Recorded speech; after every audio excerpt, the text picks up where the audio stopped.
আলহামদুলিল্লাহ কাফা ওয়া সালামুন আলা ইবাদিহিল্লাযিনা ইসতাফা আম্মা বা'দ।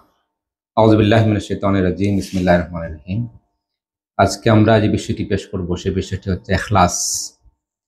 আমরা জানি মুমিন বান্দার প্রত্যেকটা কাজকে দুইটা ভাগে ভাগ করা যায়।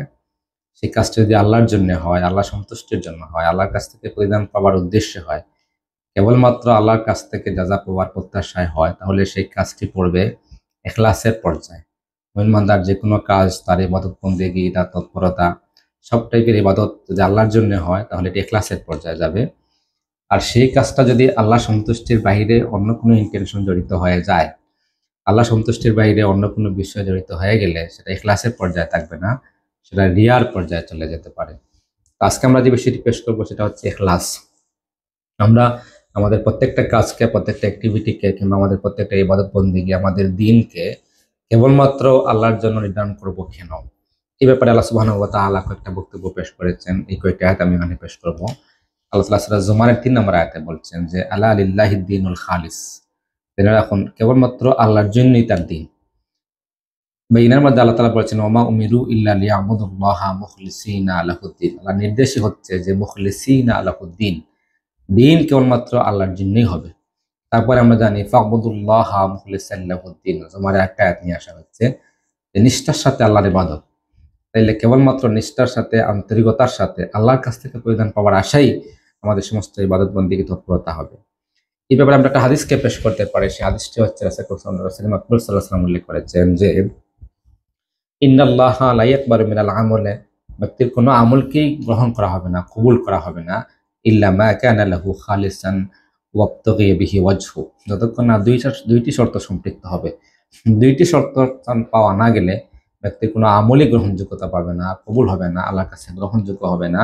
এর মধ্যে হচ্ছে ইল্লা কানা লাহু খালিসান, সে আমলটি কেবলমাত্র আল্লাহর জন্য যদি না হয়।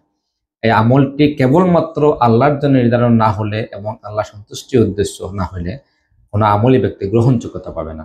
আমরা মানবতার প্রয়োজনে, অসহায় মানুষের প্রয়োজনে, কিংবা আত্মীয়তার বন্ধন রক্ষার্থে, কিংবা মানবতার প্রয়োজনে অনেক ভূমিকা পালন করে যাচ্ছি, কিংবা নামাজ, রোজা, কিংবা কোরবানি, কিংবা হজ, অনেক বড় বড় ইবাদত বন্দেগীতে আমরা সম্পৃক্ত হচ্ছি। যদি কেবলমাত্র আল্লাহর জন্য না হয়, আল্লাহ সন্তুষ্টির জন্য না হয়, তাহলে আমাদের এই কোনো তৎপরতাই, কোনো ইবাদত বন্দেগী গ্রহণযোগ্যতা পাবে না, আল্লাহ তাআলার কাছে এটা গ্রহণযোগ্য হবে না। এজন্য আমাদেরকে আল্লাহর কাছে গ্রহণযোগ্যতা পাওয়ার জন্য, আমলটাকে গ্রহণযোগ্য আমলে পরিণত করার জন্য আমাকে ইখলাসের পর্যায়ে নিয়ে আসা প্রয়োজন। আমরা সূরা ইনসান অর্থাৎ সূরা দাহরে একটা আয়াত পেশ করতে পারি। আল্লাহ বলেছেন, সেখানে উল্লেখ করেছেন যে ইন্নামা নুতঈমুকুম লিওয়াজহিল্লাহ, আমরা মানুষদেরকে খাওয়াই কেবলমাত্র আল্লাহর সন্তুষ্টির জন্য। লা নুরিদু মিনকুম জাযাআন ওয়ালা শুকুরা, আমরা এর জন্য মানুষদের কাছ থেকে কোনো ধরনের, আল্লাহ ছাড়া অন্য কারো কাছ থেকে জাযাও চাই না, শুকরিয়াও চাই না। মানুষের কাছ থেকে বাহবাও চাইবো না, মানুষের কাছ থেকে আমরা কোনো ধরনের জাযাও চাইবো না। যা আমরা চাইবো, মানুষকে খাওয়াবো, কিংবা কোনো ভালো কাজ করবো, কিংবা বন্দেগী করবো, সব হবে লিওয়াজহিল্লাহ, আল্লাহ সন্তুষ্টির জন্য। রাসূল করিম উল্লেখ করেছেন আরেকটা হাদিসে যে ইন্নাল্লাহা লা ইয়ানজুরু ইলা সুওয়ারিকুম ওয়া আমওয়ালিকুম, আল্লাহ তাআলা মানুষের চেহারা সুরতের দিকে তাকান না, ওয়া আমওয়ালিকুম, মানুষের ধন সম্পত্তির দিকে আল্লাহ সুবহানাহু ওয়া তাআলা নজর দেবেন না।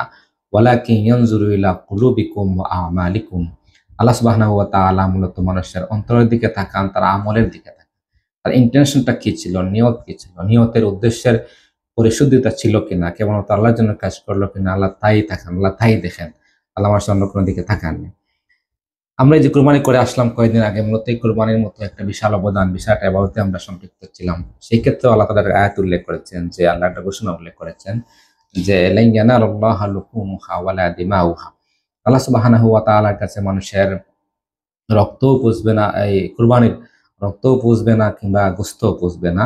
ওয়ালাকিন ইয়ানালুহু তাকওয়া মিনকুম, মূলত আল্লাহ সুবহানাহু ওয়া তাআলার কাছে মানুষের তাকওয়া পুষবে। আল্লাহ ভীতির সাথে আল্লাহকে সন্তুষ্টির উদ্দেশ্যে কাজটা করলো কিনা, সেই বিষয়টাই মানুষের আল্লাহ তাআলার কাছে পৌঁছবে।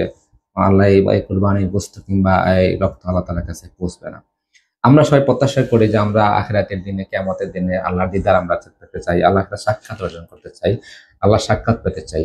আল্লাহ সুবহানাহু ওয়া তাআলা এই ক্ষেত্রে একটা ঘোষণা উল্লেখ করেছেন, বলছেন মান কানা ইয়ারজু লিকা রাব্বিহি ফালইয়ামাল আমালান সালিহান, যে ব্যক্তি প্রত্যাশা করে আল্লাহর সাথে সাক্ষাতের, তার উচিত ফালইয়ামাল আমালান সালিহা, সে যেন ভালো কাজ করে।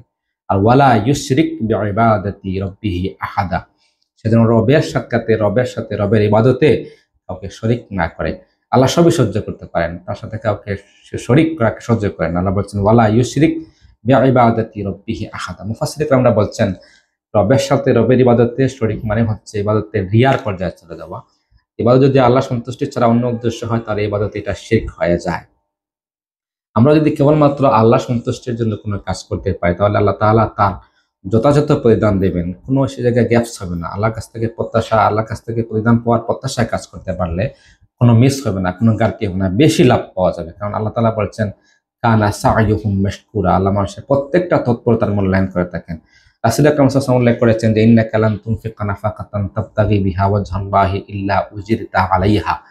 ব্যক্তি যখন আল্লাহ সন্তুষ্টির জন্য, আল্লাহকে খুশি করবার জন্য, আল্লাহর কাছ থেকে প্রতিদান পাওয়ার আশায় যদি হালকা কিছু, সামান্য কিছু ব্যয় করতে পারে, ইল্লা উজিরতা আলাইহা, অবশ্যই অবশ্যই আল্লাহ সুবহানাহু ওয়া তাআলা তার যথাযথ প্রতিদান দেবেন।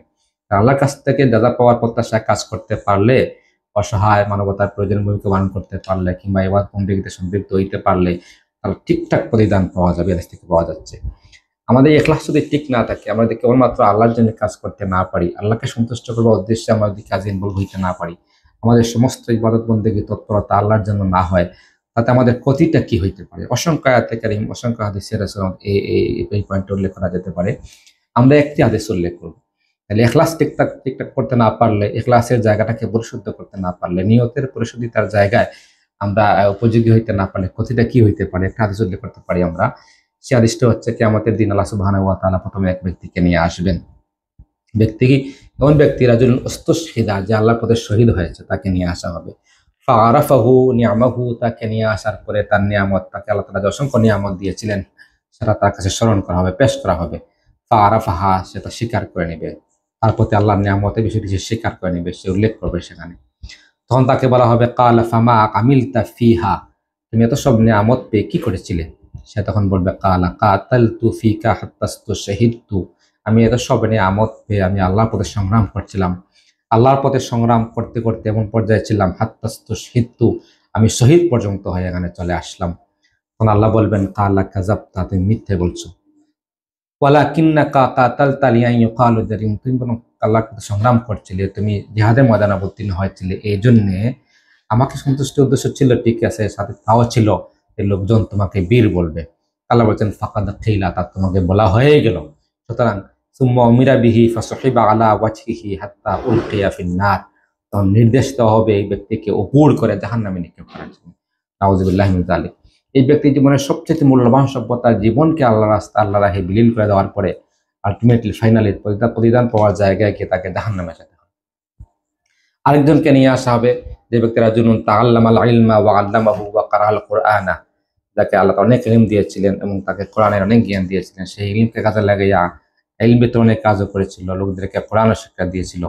তাকে নিয়ে আসার পর ঠিকই আগের মতো ফাআরাফাহু, তাকে নিয়ামাহু, তাকে নিয়ামতকে স্মরণ করে দেওয়া হবে। ফাআরাফাহা, সেটা স্বীকার করে নেবে। তখন তাকে বলা হবে তুমি কি করছিলে? ঠিক আছে, সে বলবে যে আমি তো মানুষটাকে কোরআন শিক্ষা দিয়েছিলাম, ইলম বিতরণ করছিলাম। আল্লাহ বলবেন কাযাবতা, তুমি মিথ্যা বলছো। ওয়ালাকিন্নাকা তাআল্লামতাল ইলমা লিইউকালা আলিমুন, বরং তুমি উদ্দেশ্য ছিল লোকজন তোমাকে আলেম বলবে। তো এটা তো বলা হয়ে গেল, এখন তোমাকে জাহান্নামে যেতে হবে। তারপর নিয়ে আসা আরেকজন লোককে রাজুলুন ওয়াসাআল্লাহু আলাইহি ওয়া আতাহু ফি আসনাফিল মাল, যাকে আল্লাহ তাআলা অনেক সম্পদ দিয়েছিলেন, তাকে তার নিয়ামত স্মরণ করে দেওয়া হবে। তারপর বলা হবে তাদের কি করছিলে? সে অনেক বিতরণ করেছি, অনেক দান করে আসলাম। তো আল্লাহ বলবেন কাযাবতা, মিথ্যা বলছো, লোকজন তোমাকে দানশীল বলবে, এই উদ্দেশ্য ছিল, তুমি তা পেয়ে গিয়েছো, আজকে জাহান্নামে যেতে হবে। এই হাদিস থেকে শিক্ষা পাওয়া যাচ্ছে উদ্দেশ্যের পরিপূর্ণ পরিশুদ্ধতা না থাকলে, নিয়তের জায়গায় যদি আমরা পরিশুদ্ধ হইতে না পারি, কেবলমাত্র আল্লাহর জন্য কাজ করতে না পারলে, অনেক বড় অবদান রাখলেও আলটিমেটলি তা কিন্তু ক্ষতিতে পরিণত হতে পারে। এই ক্ষেত্রে আমরা একটা বক্তব্য পেশ করতে পারি। আব্দুল্লাহ ইবনে মুবারক উনি উল্লেখ করছিলেন যে রুব্বা আমলিন সাগীরিন, এমন ছোট ছোট আমল রয়েছে যে আমলগুলো তো আজিমুহুন নিয়া, নিয়ত ঠিক থাকবার কারণে, ইন্টেনশন ঠিক থাকবার কারণে ব্যক্তিকে অনেক মর্যাদার আসনে নিয়ে যেতে পারে। ওয়া রুব্বা আমলিন কেবীরিন, এনে অনেক বিশাল বিশাল টাইপের কাজ, বড় ধরনের কাজ, তুসাগিরুহুন নিয়া, নিয়তের অশুদ্ধ থাকবার কারণে, নিয়ত ঠিক থাকবার না কারণে, আল্লাহর কাছ থেকে যা পাওয়ার প্রত্যাশা না থাকবার কারণে ব্যক্তিকে অনেক ছোটভাবে পরিণত করে বিষয়টি। এখন যে বিষয়টি আমরা পেশ করতে চাই, নিয়ত যদি ঠিকঠাক থাকতে পারে, নিয়ত পরিশুদ্ধ থাকতে পারলে আমরা কি লাভ পাইতে পারি সব কয়টা তো পেশ করলাম। আরেকটি ঘটনা বলে শেষ করবো। সেই ঘটনাটি হচ্ছে কোরআন কারিমের সূরা কাসাসের 22-23 থেকে নিয়ে কয়েকটা আয়াতে উল্লেখ করা হয়েছে। সেখানে একটি ঘটনা উল্লেখ করা হয়েছে। ঘটনাটি হচ্ছে যে একদিন মুসা আলাইহিস সালাম একটা ঘটনার প্রেক্ষাপটে উনি ওনার অঞ্চল থেকে বের হয়ে মাদিয়ান নামক একটা জায়গায় গিয়ে আশ্রয় নিলেন। সেখানে বসেছিলেন একটা কূপের কাছে, দেখতে পেলেন যে অনেকজন লোক সেখান কূপ থেকে পশুদেরকে পানি পান করাচ্ছে। তখন দুজন মহিলা দূরে দাঁড়িয়ে আছে। তাদের কাছে গিয়ে বললেন, ফামা খাতবুকুমা, তোমাদের কি ব্যাপার, তোমরা পানি পান করাচ্ছ না কেন? তারা বলল, আবুনা শাইখুন কবীর, আমাদের পিতা একজন বৃদ্ধ লোক, এই পুরুষগুলি চলে গেলে আমরা পরে পানি পান করাবো। তখন মুসা আলাইহিস সালাম তাদের হাত থেকে নিয়ে পশুদেরকে পানি পান করানোর পরে তাদের হাতে দিয়ে সুম্মা তাওয়াল্লা ইলা জিল্লি, গাছের নিচে বসলেন। বসে আল্লাহর কাছে একটা দোয়া করলেন যে রব্বি ইন্নী লিমা আনজালতা ইলাইয়া মিন খাইরিন ফাকির, হে আল্লাহ তাআলা, তুমি আজকে আমার প্রতি যেই কল্যাণ নাযিল করবা তার মহাপেক্ষে আমি। এই দুটি মহিলা যখন বাসায় চলে গেল, তাদের পিতার কাছে, বৃদ্ধ পিতার কাছে কাহিনীগুলার পরে এক বৃদ্ধ পিতা পাঠালো তাদের কাছে। একজন এসে বলল যে আমাদের পিতা তোমাকে আহ্বান করছেন, ইয়াদউকা লিয়াজজিয়াকা আজরামা সাকাইতা লানা, তুমি যে আমাদেরকে পানি পান করেছিলে এর জন্য আমাদের পিতা, তোমাদের সম্মানিত পিতা তোমাকে উজর দিতে চান, তোমাকে ডাকছেন। দাওয়াত মুসা আলাইহিস সালাম দেওয়ার পরে সেই ব্যক্তি প্রস্তাব করলো যে আমার দুইটা মেয়ের মধ্যে একটা মেয়েকে তুমি বিয়ে করে ফেলো, আর আমার এখানে তুমি অবস্থান করো, এখানে তুমি চাকরি করো 8 বছর। ফাইন আতমামতা আশরান ফামান ইনদিক, 10 বছর চাকরি করতে পারলে, থাকতে পারলে তোমার ব্যাপার। মুসা আলাইহিস সালাম সেখানে থাকলেন। মুসা আলাইহিস সালাম ওনার এলাকা থেকে পালিয়ে গেলেন। ওনার থাকার মধ্যে অনিশ্চয়তা ছিল, খাওয়ার ব্যাপারে অনিশ্চয়তা ছিল, কিন্তু মুসা আলাইহিস সালাম একটা হালকা ভালো কাজ কেবলমাত্র আল্লাহর জন্য করলেন। একটা হালকা একটি কাজ আল্লাহর কাছ থেকে প্রতিদান পাওয়ার প্রত্যাশায় করার পরই কাজটি করি আল্লাহর কাছে দোয়া করলেন। আল্লাহ তাআলা এই কাজের ফলশ্রুতিতে দোয়ার বিনিময়ে তাকে বিশাল লাভ দিয়ে দিলেন। থাকার ব্যবস্থা হয়ে গেল, খাওয়ার ব্যবস্থা হয়ে গেল, বিয়ের ব্যবস্থা হয়ে গেল। এখান থেকে শিক্ষা পাওয়া যাচ্ছে যে একটা ভালো কাজ যদি আল্লাহর জন্য করা হয়, আল্লাহ সন্তুষ্টির জন্য করা হয়, আল্লাহর কাছ থেকে প্রতিদান পাওয়ার উদ্দেশ্যে করা হয়, এটা ছোট কাজ হইতে পারে। কেবলমাত্র আল্লাহর কাছ থেকে যাজা পাওয়ার প্রত্যাশা যদি করতে পারি আমরা, তাহলে আল্লাহ সুবহানাহু ওয়া তাআলা দুনিয়াতে লাভ দিতে পারেন, আর আফটার লাইফে তার জন্য লাভ তো আছে। এজন্য আসুন আমরা কোরআন কারিমে একটা ঘোষণা দিয়ে শেষ করতে চাই কথা। আল্লাহ বলছেন, কুল ইন্না সলাতি ওয়া নুসুকি ওয়া মাহইয়ায়া ওয়া মামাতি লিল্লাহি রাব্বিল আলামিন, যে আমাদের পুরো জীবন, আমাদের নামাজ, আমাদের কুরবানি, আমাদের জীবন, আমাদের মরণ সবকিছুই হবে লিল্লাহি রাব্বিল আলামিন। দুনিয়ার মানুষের বাহবা পাওয়া, মানুষের কাছ থেকে কিছু পাওয়া, কিংবা দুনিয়ার মানুষের খুশি করা, এসব করে লাভ হবে না আমাদের। মূল লাভের জায়গায় আমরা ফিরে আসি কেবলমাত্র আল্লাহর কাছ থেকে জাযা পাওয়ার, আল্লাহর কাছ থেকে লাভ পাওয়ার, আল্লাহ সুবহানাহু ওয়া তাআলার কাছ থেকে জাযা পাওয়ার প্রত্যাশায় কাজ শুরু করে দিই। তাতে করে দুনিয়া আমরা সফল হতে পারবো ইনশাআল্লাহ। আমরা আখিরাতে আল্লাহ সুবহানাহু ওয়া তাআলা আমাদের এই কাজের মূল্যায়ন অবশ্যই করবেন। এজন্য আসলে আমাদের ইখলাসের জায়গা ঠিক করে নিতে পারলেই আমরা দুনিয়ার জীবনের সফলতা পাবো, আফটার লাইফে সফলতা পাবো। আল্লাহ সুবহানাহু ওয়া তাআলা আমাদেরকে তৌফিক দিন। আমা তৌফিক ইল্লা বিল্লাহ। আসসালামু আলাইকুম ওয়া রাহমাতুল্লাহ।